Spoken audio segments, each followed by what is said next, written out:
Tinoti Ebeneza Nezuo tiri munyasha nyangwe zvairema zvichirwadza asi Jehovha watisvitsa pano ndino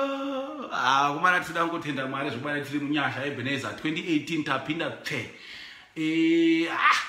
nokuti akomana challenge da kuti tite da kuti tipinde neMoFire ndo zvine zvidiwa kuti kana uchipinda kutanga goro unotanga wane MoFire tichizokurudzira nawo nokuti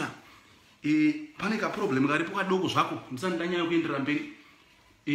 ndautarira 2017 ndakaona kuti vakomana hapana kana chipenyu chamakabata kunze kweshwa ndakati kana bodo 2018 samukomo wenyu handidi kuti ndipinde ndisita kukurudzirana ndoda kuti Mwari vakupe mweya weushoko mweya wekudzikama zvobadi kwangorera ngoma ndoendapo kwangorera madhindindi ndoendapo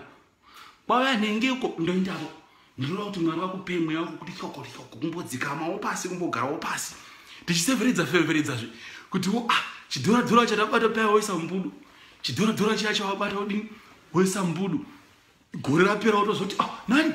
baba yekufamba nemitsubhutsu wane Mitsubishi toti nani sisi vaya kufamba naIsuzu wane Isuzu ndozvatida kunamatira izvozvo nokuti takasakurudzirana mugore ra2018 hapana chipenyu chatinobata kunze kweshwa saka ndinodakotivo Ebeneza tiri munyasha tichingotivo tinoti Ebeneza enezivo patomorina kana problem chaiyo